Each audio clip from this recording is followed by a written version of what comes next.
Welcome back and thank you very much for staying with us. Expectations are high as Senator Monday Okpebholo takes over the reins of power in Edo State today after winning the September 21 governorship election on the platform of the All Progressives Congress. So tonight, let's speak, but before we speak with Mwanta, let's have a look at what took place at the inauguration today. To the best of my ability. I my duty to the best of my ability. Faithfully. And in accordance. With the Constitution of the Federal Republic of Nigeria. And the law. And always in the interest of the sovereignty. And always in the interest. Integrity. Solidarity.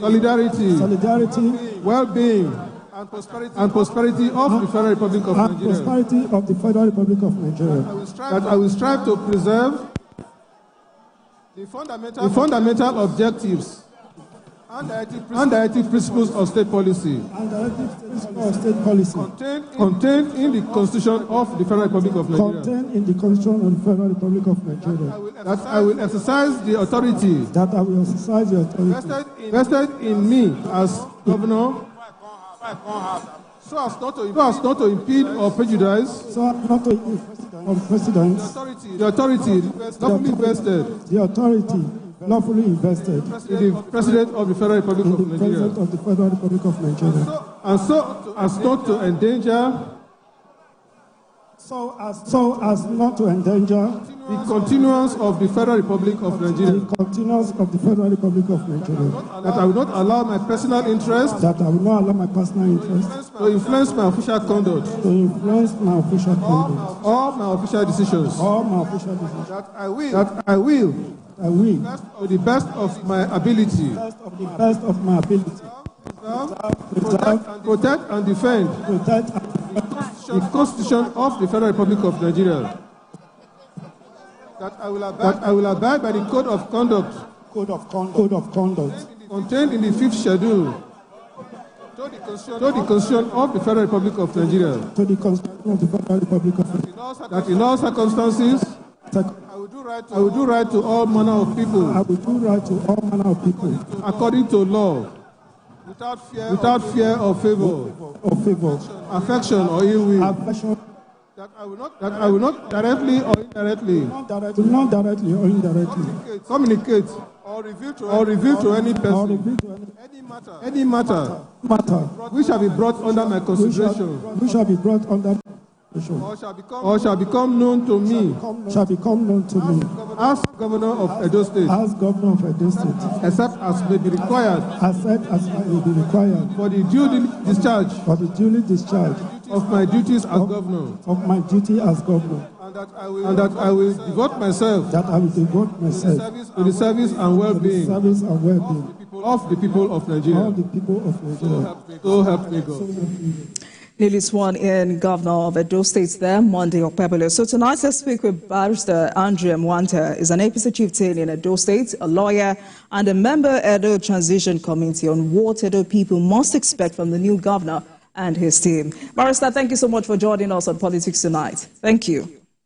Yeah, thank you for having me. It's a pleasure to be here this evening. Right. So I'm sure it must have been a great day for every member of the APC in Edo State, and I can only imagine the huge butterflies in your tummy taking back your Osadebe house. So we've heard Senator Monday Okpebholo reiterating his 5-point agenda on that podium in front of thousands of his supporters, Edo people, and national officers of the party. How does that feel? I think it feels very great. As you can see, I'm adorned on the bow tie. Actually, part of the dinner, I had to step out the state ball to be part of this program because he has actually hit the ground running today. At the stadium, he made certain pronouncements. Yes, he talked about his 5-point agenda he referred to of security, infrastructure, massive road development, accessible health care, water and food security. Then, last on the list, but by no means the least, is the issue of value-driven education. He wants to do things differently. We're able to identify these development gaps, and the plan is to hit the ground running by filling them. And remember, in the speech, he also referred to the fact that there are 3 judges of Obaseki refused to swear in, and for him to achieve proper separation of powers, he feels that the judiciary should be strengthened, and he has assured every people that those judges will be sworn in and that the chief judge must immediately take action on that. And apart from that, he mentioned those 14 lawmakers that were excluded, and he said he will, in the days ahead, set up a probe into why those persons were excluded. And beyond that, he has started setting up his team. Already has appointed his chief press secretary. He has named his SSG, Musa Ikilo. He has also made two prominent positions in his cabinet, attaching portfolios for health and the Attorney General Commissioner for Justice. I think this governor has started on a very good footing. He had promised earlier he will hit the ground running, and I think that's the way to go, if you ask me. But surprisingly or not, on the eve of the inauguration, there were accusations and counter-accusations over the 5 billion naira projected for the inauguration. So why that huge sum of money? And according to reports, it was a loan. And nothing can be further from the truth. When you hear an outgoing governor like Obaseki make all such very nasty statements, because you, as governor, you were supposed to organize this inauguration. You frustrated the work of, I'm a member of the transition committee, so we have a subcommittee in charge of inauguration. You frustrated all their efforts. So practically trying to make this transition of power not possible. So the fact that the governor and his friends put together this inauguration, I mean, this is the cheapest we've had so far. We didn't put people in hotels. Unlike in Obaseki's time, I said in that government, I know how much hotel bills we incur. And just to say that, it's quite unfortunate because this was a government in the last 2 weeks commissioning uncompleted buildings like the Radisson Hotel, inviting governors, inviting dignitaries. They spent so much. And as we speak, the wage bill for that commissioning exercise, which was a spending spree, is nothing to talk about, because as we speak, we still have a very huge debt profile. Edo has a debt profile of over 500 billion. We'll get to that in a minute, but Barrister, I want you to address that particular question. Are you saying the total amount used in funding this inauguration wasn't 5 billion, or it wasn't a loan? It's totally false. There's nothing like that. What exactly is false? I can tell you that. It's totally false. There's nothing to substantiate that claim of Obaseki. He made that claim. But for me, that's a very dangerous thing coming from a person who has occupied the high office of governor. I mean, that's a big lie. That's a very big lie. So if the relationship was not all that rosy, who funded this inauguration? Was it the Edo State government or the APC? Not really the APC. We got support from friends of the governor. The question is, what is in an inauguration? Essentially, you go to the stadium. We didn't pay for the venue. We just set up the stage, right? All our guests paid for their hotel bills. The government did not really provide logistics. There are some vehicles in the government, pool. I mean, the Edo State government house, they have a car, pool. So it was on that pool some of the dignitaries were ferried to the venue. The governor went in his own private car. And even as we speak, he has not been given access to his official vehicles as governor because Obaseki went to most of them. So when they talk about an expensive inauguration, I wonder what they are talking about. The ball we are having, we have not even been served dinner. So some of these things were privately funded. It's not that anybody took a loan. I mean, these people failed woefully as a government. As I speak to you, we have many of those projects they call MOU projects that are uncompleted. But already the former governor had sold Radisson. So that was why this present government, based on the report we submitted tomorrow, will do a full-scale probe into the Obaseki years. But that will not distract him. As he has promised, he will stay focused. But of course, there will be an asset verification committee whose duty it will be to launch that probe. Because we want to know who owns Osiomo Power. We want to know who owns the mall. These are so-called MOU projects of the governor because it's a public-private partnership. But you find that the Edo State government funds this project 100%. Then you now bring in private individuals who claim they want to buy. So we had a government that ran a rogue system. A government that will spend 10 billion to set up a project in the name of PPP, and at the end of the day, sell that project for 5 billion. And I think that's where anti-graft agencies like the EFCC and the ICPC comes in. All right. I mean, we'll get to all of these issues in a bit, but taking a cue from from the obvious, the Deputy Governor, Philip Shaibu, handed over to the now Governor Monday Okpebholo. Why was the outgoing governor not present? Because he claims that he was not invited. I know you have seen transitions in the past. When President Buhari won in 2015, Jonathan was on hand to do the handover. So because we have a very unique situation in Edo, we've never really had a party-to-party proper transition. The closest was when Oshomole was declared winner, November 11, 2008. You know, the following day he was sworn in after the Court of Appeal made that pronouncement. So we didn't really have a proper transition. So this is the first time we're having a proper transition. But Obasanjo's government made things very difficult for us. And you can imagine he dissolved his ESCO last Friday, and since that day, nobody has seen it. He disappeared into thin air. No, I mean, if the going was good, my question is, was an invitation letter extended to him? Because really, if the going was good, there wouldn't have been any need for the APC to extend, or the new governor to extend an invitation letter to the outgoing governor. But he claims that he was sidelined. So the question is, was an invitation letter extended to him? Let me explain. We were not the ones in government. They were the ones in government, right? As at Friday last week, they practically abandoned government, and our team were now left to fend for themselves. We had civil servants we worked with. Does a governor who is still governor need an invitation for an event he's supposed to be the chief host? Because the person incoming is not yet governor. So for me, I think it's a no-brainer. He didn't need that invitation. He was just trying to play to the gallery. And that tells so much of his character and his personality. I'll leave it there. He's a former governor. No, I want you to answer that, Honorable. No, I mean, it's a yes or no. I think. No, the question is, he's the one that was in the seat of power at the time the inauguration took place. So he didn't need an invitation to be there. I think it should be a yes or no answer. But let's go on a break. He ran away. The point is, he ran away. Okay. He ran away from government Friday last week. So there was no way Hamon exited government by his own motion or by his own will, who would have been there. So he didn't need an invitation. He didn't need an invitation to be there at his own, handover ceremony, as it is done globally. Remember when Trump took over, Obama was there. He handed over formally. But Obasanjo being a bad loser because he's yet to recover from the loss at the polls. And I don't think that, for me, is tidy. All right. Let's go on a break, Barrister. I haven't served for 8 years. Let's go on a break, and when we come back, we will continue this conversation. Please stay with us. Welcome back to Politics Tonight, everyone. Thank you so much for staying with us. Tonight, I'm speaking with Barrister Andrea Mwanta, APC chieftain in Edo State. He's a lawyer and member, Edo Transition Committee. Barrister, thank you so much for staying with us on the program. But as a member of the Transition Committee, how correct is it that the committee is seeking an investigation into a 600 billion naira debt owed by Edo State government? What is that about?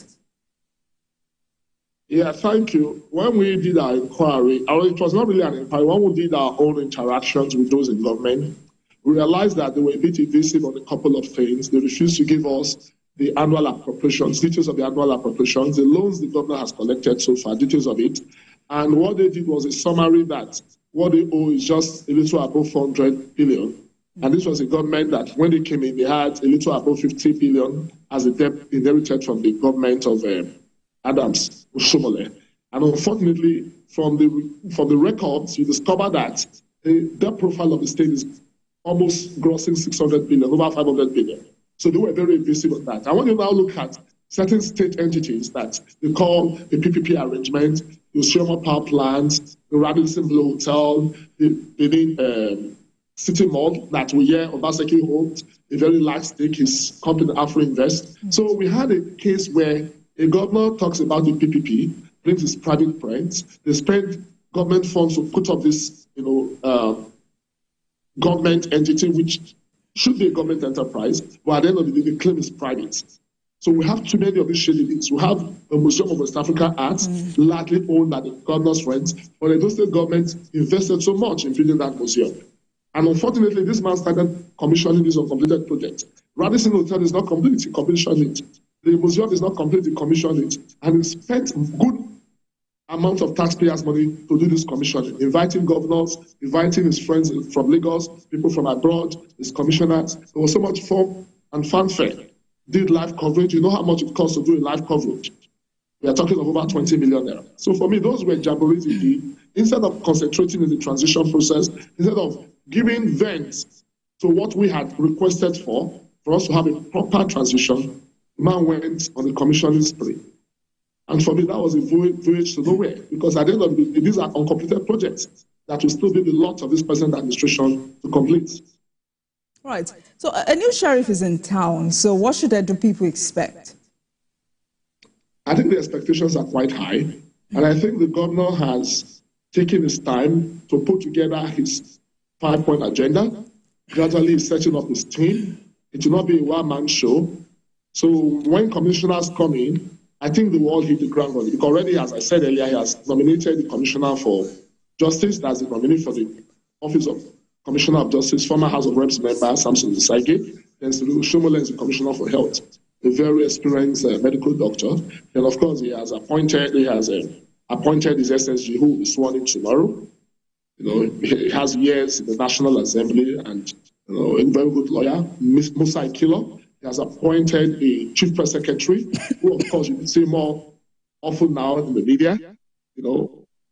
Good journalist, I know. He has worked with Son, I think, as a deputy editor, Fred editor. So he has a very good team.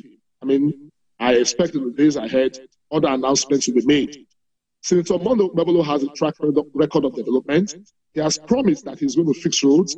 He even mentioned it in his inaugural speech that within the first 100 days in office, he's going to ensure that those vacancies in the teaching service will fill them. He has actually promised creating one room for 5,000 teachers to be employed within his first 100 days in office. So I think that's what the media should put him to task on. And I know he will succeed in achieving this. But with the rate of unemployment, youth unemployment in Edo State, what hope is Governor Okpebholo given to teaming Edo youths as it takes over the mantle of leadership? I think there's a whole lot. We are not going to go back to that era of appointing 5,000 persons as senior special assistants. Then when you are living as governor, they become jobless, as Obaseki did. We are going to ensure that we revive existing government-owned entities like the Bede Breweries, because the only way you can create employment, as the likes of Okpebholo and others did, is to ensure that you have industries that will employ these young youth. You cannot put everybody in the public service. So I think that's what the present administration will do. Open up the private sector, and let people come to do business. Existing government entities like the Edo Pharmaceuticals, the Bede Breweries and others, revive them, bring in private people to run these entities so that you can create jobs. And this time around, even in the area of construction, we are going to give our youth the opportunity to participate, those who are artisans. Unlike in the past where you take everything to Lagos, this will be a government of Edo people, for Edo people and by Edo people. It's a promise he has made, and I know he has the capacity to fulfill that promise. Today I listened to the governor supporting the federal government's decision by upholding the Oba of Benin as exclusive owner of the returned artifact. And I saw that there was a loud applause by the mammoth crowd. How significant was that? Indeed, it is significant because remember I made reference to the Museum of West Africa Art Obaseki had started building with the hope of moving all the Oba's artifacts into that. So this new government is very clear because there was a gazette issued under the regime of former President Buhari that this artifact rightfully belonged to the Oba of Benin. So the governor has put that in perspective by saying that he will encourage the Oba of Benin in whatever way, because the Oba also wants to have his royal museum. And the former governor, I was there when he made the promise of supporting the Oba with over ₦1 billion. And I know this present government will achieve it because we want to make Edo the #1 cultural tourism destination in Nigeria. It's our promise, and we promise to make that a reality within our first 4 years in office. So you're a lawyer. Help us with this legal perspective. This governor's decision of setting up a panel of inquiry to look into the reasons behind the the governor did not inaugurate the 14 members of the House of Assembly. So if I'm to preempt the decision that would come out of that investigation, are we going to see this new administration pay these lawmakers their salaries and allowances? And what exactly is this new administration investigating? I will also not want to preempt what the committee will do, because it's a panel that has not been set up. I cannot sit here and set their terms of reference, but I think it was an act of injustice to deprive people, because we know what happened. Nigerians know what happened. So there's nothing wrong in looking at it. Even in South Africa, there was what they call the Truth and Reconciliation Commission headed by Archbishop Desmond Tutu. So I think what the governor is doing is to right the wrongs of the past. That is not alone. How about those 3 judges who were recommended since June last year? Obaseki refused to swear in. It's still this issue of swearing in. So now revisiting the fact that these persons were appointed, the governor refused to swear these persons for political reasons. 8 of them were recommended. You saw in only 5. So why pick and choose? So I don't think it's out of place if a governor starting off by making this pronouncement. And for us, I think it's better we wait for the probe to start. The probe of why those 40 persons were not inaugurated, and the governor's promise to swear in those 3 judges. All right. So where do we go from here? Because, the outgoing governor has urged leaders in Nigeria and other stakeholders to take interest in the affairs that affect women and young people in the country. And I know that Edo State has a Ministry of Social Development and Gender Affairs. So when it comes to women and children, what do they expect from Governor Okpebholo? I think for us, the governor has 2 daughters. Remember, they were beside him today during the inaugural during his inauguration. And that explains his attitude and approach to girl-child education and the empowerment of the girl child. So I think it will be too early in the day to assess him. Today is his first day in office, and I know he has an agenda for women. Because when you talk of development, everything about development goes to the home. And who plays the role of maintaining the home? Women.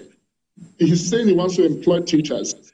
Because when you have 5,000 teachers, a good number of those persons will be female. So he has very beautiful plans for women, even in areas of tech, areas of entertainment, creative arts and what have you. So it's a very good way to start. And we expect more women appointees in his government. All right. Thank you so much for joining us tonight. Andrew Mwanta, APC chieftain in Edo State, is a lawyer and member of Edo Transition Committee. Thank you so much for joining us. Thank you. Thank you for having me. Right. Thank you. And thank you so much for watching, everyone. That's our package on politics tonight. Thank you so much for watching. I'll see you again tomorrow. Good night, everyone.